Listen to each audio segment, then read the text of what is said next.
Welcome to Ask Philip, which is the segment where I take all your questions about money, life, whatever the heck you want to ask me when you slide into my DMs. So let's get to the first question.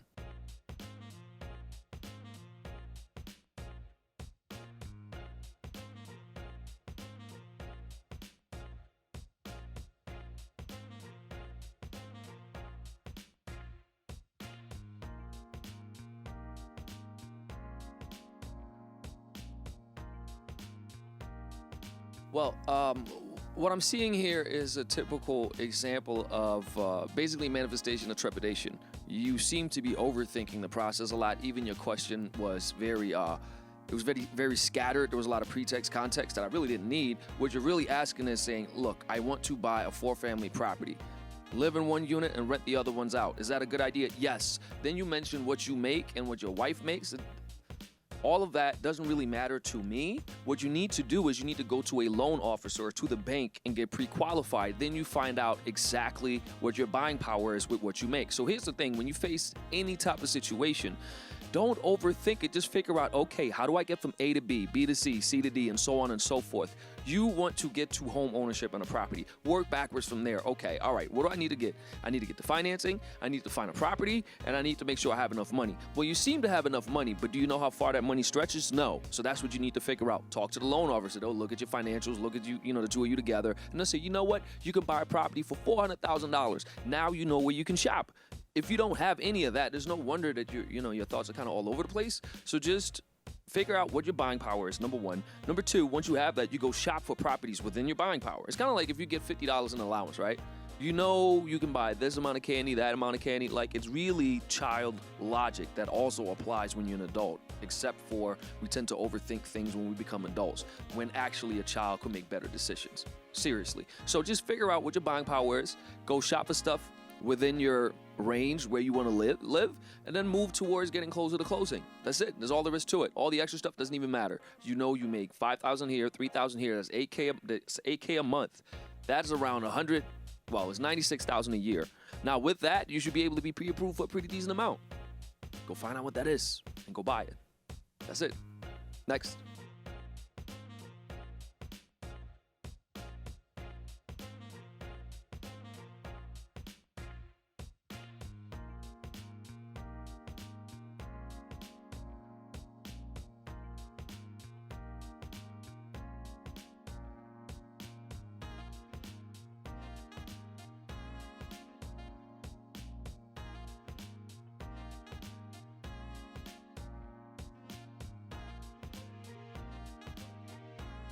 All right.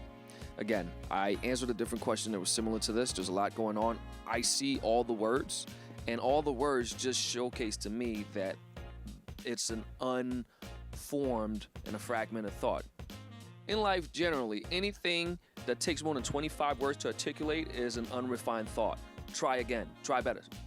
Allow me to take a stab at interpreting what you really were saying, which was, okay, or what it seemed to me anyway, all right, you are in school and you've been led to believe that school is necessary for you to have a functional life. That doesn't mean that's untrue. And then you say, do I need school in order to invest? No, you don't. But that doesn't mean you can't have either or both, right? So you can stick with your education and you can start investing anyway. In terms of the whole Social Security thing, I don't know why you don't have it, but let me tell you something. I didn't have a Social Security when I started investing. What did I do? I teamed up with somebody who did, who had credit, who was a United States citizen, and who had the things needed that I did not. Anytime you team up with somebody, you want to assume that you guys have skill sets or bring different things to the table that make the two of you a more formidable duo versus just two people that do the same thing, right? So just think of that. You do that all the time. So just think of that with this here.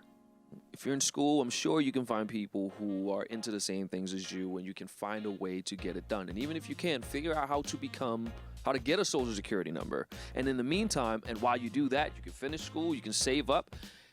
And guess what? By the time that you get it, you will actually be ready to go out and buy a property and get that big loan because you've actually taken the necessary steps to save up with the time that you had in order to do that. So that's what I would tell you. Don't overthink it. Just get right to the the meat and bones. Is that what you call it? Anyway, just get right to what matters, which is how do I get to that place where I can get a loan. You said a Social Security, okay, get that. If you can't get that, find somebody who has it, and then the two of you team up, and then you go do it. Life is very simple. Just go do that. What's the obstacle? Knock that out the way and get to the next one. That's how we grow, and that's how we get shit done. Next.